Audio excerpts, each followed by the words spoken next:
Se você tá cansado de contos de fada, finais felizes, clichês em filmes românticos, hoje a gente separou alguns filmes que mostram um lado mais sombrio de um relacionamento e seus altos e baixos de uma forma mais realista. Sim, no vídeo de hoje nós vamos mostrar 3 filmes para vocês que mostram a realidade nua e crua de todos os relacionamentos e que eles passam por altos e baixos e às vezes algumas coisas tóxicas. Ah, vamos nessa! Eu sou o Vini Eu sou o Luiz e esse é o canal Cine Chute, um canal que a gente fala sobre cinema. e sobre futebol. Para começar, vamos falar de um filme que talvez seja o mais conhecido ao se tratar de decepções amorosas, não é? Que é o 500 Dias com Ela. Smith?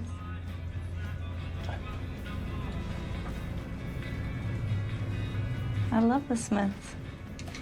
Sim. O filme ele trata um pouco sobre as expectativas de um e as expectativas de outro, né? Enquanto o Tom estava super emocionado, super apaixonado na Summer, a Summer claramente diz pra ele desde o início que ela não gostaria de namorar, né? E que ela quer manter um relacionamento casual e ele cede e eles acabam ali se conhecendo, né? É nesse momento que o Tom ele começa a idealizar ainda mais a Summer. Em vez dele seguir uma temática mais de vamos ficar aqui, vamos se conhecer e se acontecer, aconteceu, ele se frustraria menos, mas não é o que ele faz, ele coloca muita expectativa. Mas isso tem um porém. A Summer ela acaba agindo como uma namorada, apesar dela falar que não é uma namorada. Então ela chama o Tom pra ir numa loja de discos que ela gosta, eles I put them on that mix I made you. They're track one. falam sobre Beatles, sobre o passado dos dois, ele conhece mais sobre a Summer a cada momento e ele vai se apaixonando cada vez mais. Fica muito difícil pro Tom conter o sentimento dele pela Summer. Tirando o fato que eles passam 500 dias juntos, né? Quem é o ficante que passa 500 dias sem começar ali um relacionamento? Pelo amor de Deus, cara. É impressionante o grau de maldade que vocês têm. Mas isso não vai ficar assim não, cara. Chega, já tô cansado. Então, ali, digamos que os dois são vilões ali no filme, né? O Tom por criar essa expectativa, mesmo a Summer falando que não queria nada, e a Summer por dizer ali algo que realmente ela queria, né? Que, no fato, ela não queria se relacionar, mas ela não agia condizendo com essa frase, né? Com essa afirmação que ela sempre dizia pra ele. O filme tenta vilanizar, não tenta vilanizar, né? Mas pra gente, a Summer, numa primeira assistida, parece a vilã porque a gente tá vendo o filme da perspectiva do Tom. Se a gente tivesse um filme chamado 500 Dias com ele e a gente visse a perspectiva da Summer, talvez a gente encararia o filme de uma forma diferente. Acho que seria até bem legal de ter uma versão do filme dessa forma. Já que, como o Luiz comentou, né, a Summer ela deixa claro as coisas desde o início. Só que tem o outro lado da moeda, que é a forma que ela age. E também o Tom, a gente vê que ele é um rapaz um pouco mais tímido, talvez um pouco ali, não reprimido, mas assim... Introvertido. Mais introvertido, então quando ele vê uma mulher bonita ali dando sopa pra ele ainda gosta da mesma coisa que ela gosta, acaba que as coisas vão acontecendo. Só que o filme também tem esse flip no final, né, Luiz? Sim. A estimativa ali de deixar a Summer como vilã acontece até mesmo porque depois dela e do Tom terminarem, logo depois ela já conhece outra pessoa e com essa pessoa ela quer ter um relacionamento. Então ela começa a namorar e ela logo se torna noiva ali de um outro cara E ela tá engravida, né? Ela está grávida.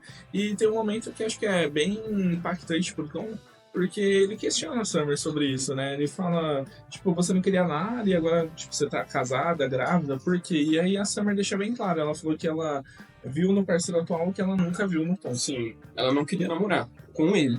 Cara, eu sou um merda, meu irmão.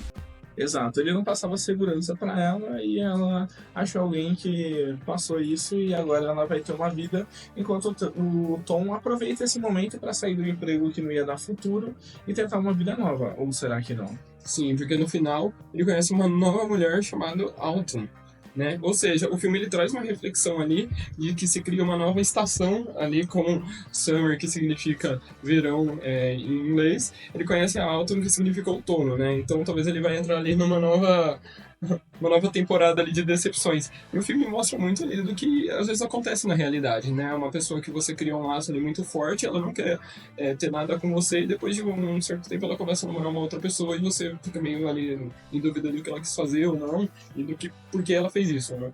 Esse filme ensina você a controlar suas expectativas, né? É muito melhor você aprender a ser feliz sozinho do que depositar toda a sua felicidade em um amor que talvez não seja recíproco.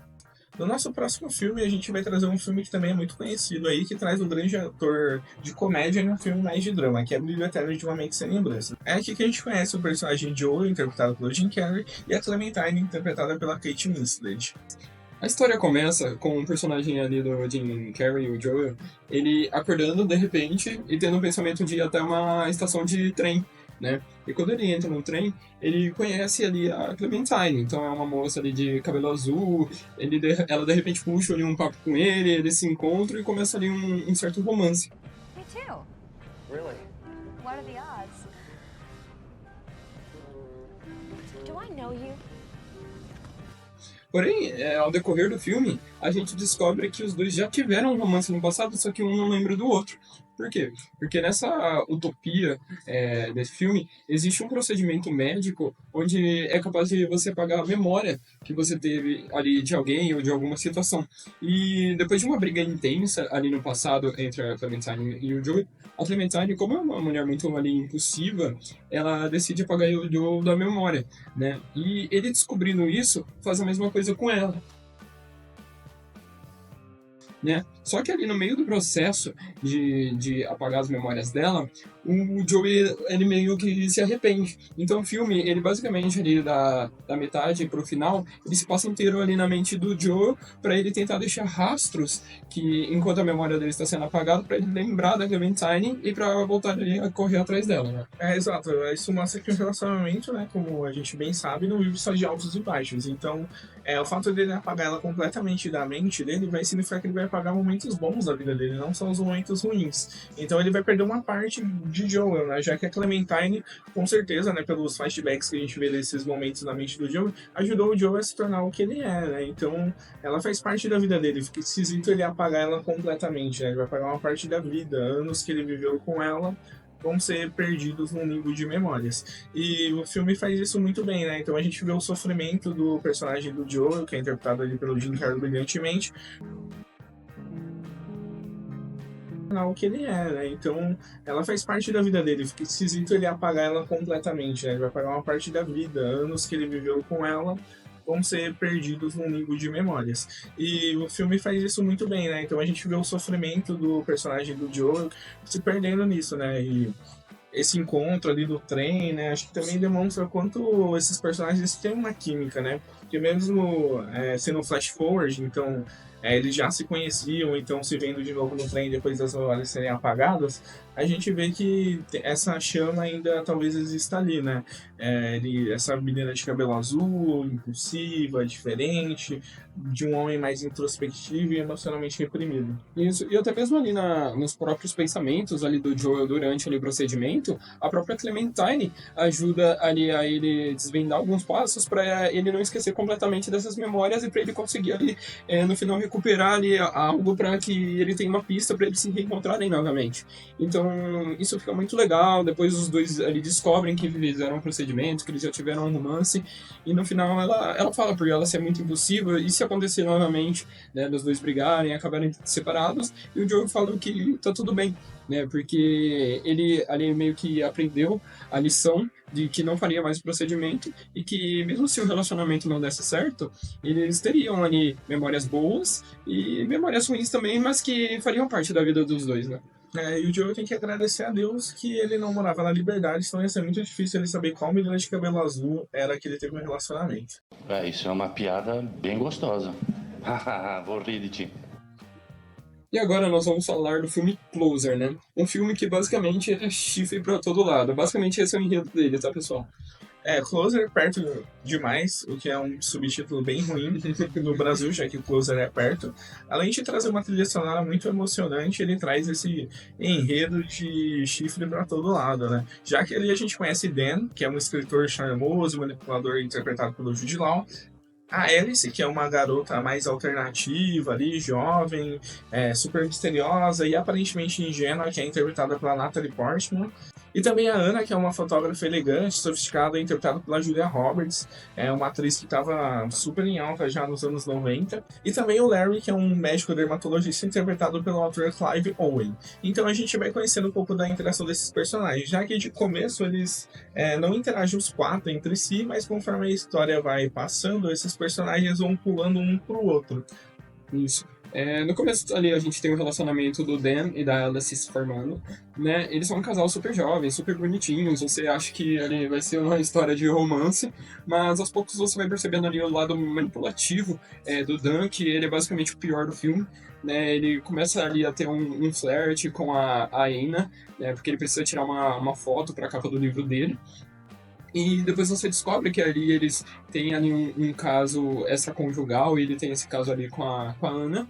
E depois de um tempo eles meio que se afastam, a Anna conhece o Larry, e depois eles voltam, então a Anna trai o Larry com o Dan, e o Dan trai a Alice com a Anna. Então assim, é uma bagunça, mas no filme faz sentido. Bem louco! E mostra um pouco ali desse lado de que o relacionamento ele pode ser muito difícil, pode conter traições, né? Muitos casais ali infelizmente passam por isso. Não façam isso. Não façam isso, pessoal. Mas que realmente acontece, né? Algo que sai um pouco dos filmes de romance clichê, mas ali que com grandes diálogos e grandes atuações também durante todo o filme, na minha opinião, é o melhor filme dessa lista, e eu acho que vale a pena assistir. Closer é um filme que é bem construído, né? Então, o primeiro momento que a gente vê o Dan andando na multidão, o filme usa bem câmera lenta, Zack Snyder devia aprender, e ele vê a personagem da Alice, interpretada pela Natalie Portman, no meio daquela multidão.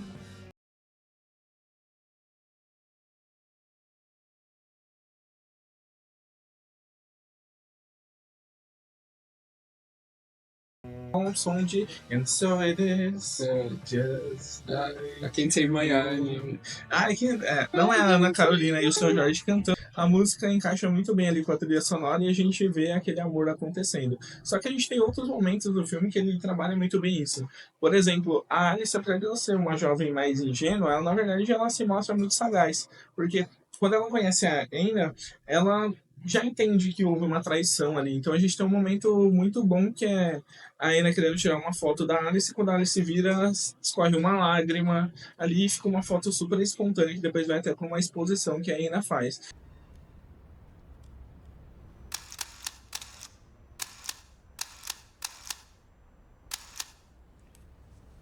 Então o filme ele é muito sagaz em colocando esses personagens cada vez mais densos e cada um com sua particularidade. E o Larry, apesar de também ser um personagem que nem sempre está em cena, ele acaba roubando quando ele está na cena, né? Então ele é um cara que ele é mais espertão, um pouco mais canastrão.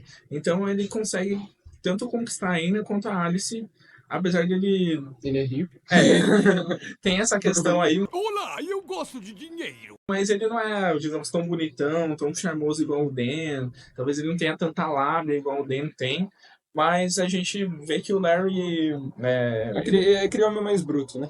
Ele é um pouco mais bruto. E o filme também tem um diálogo muito bom, que é da Alice com o Dan no final, né? Que ela questiona tudo que ele fez e questiona como ele é uma pessoa vazia, que ele sempre falava, mas ele não demonstrava. Ela não queria que ele falasse eu te amo, ela queria que ele demonstrasse eu te amo. E são coisas realmente diferentes. Então, acho que é algo que a gente tem que pensar na vida real. O que a gente está fazendo condiz com o que a gente fala, a gente prova nossas palavras com ações. Exatamente. E o mais importante no final é que a Alice, ela segue a vida dela, e o Larry e a Anna acabam juntos e o Dan acaba sozinho. Então, perfeito. E ele ainda descobre que desde o início a Alice mentiu o nome dela. Então a Alice ela já tinha ali meio que uma expectativa que ela poderia se decepcionar com o Dan, e por isso ela mentiu o nome pra ele.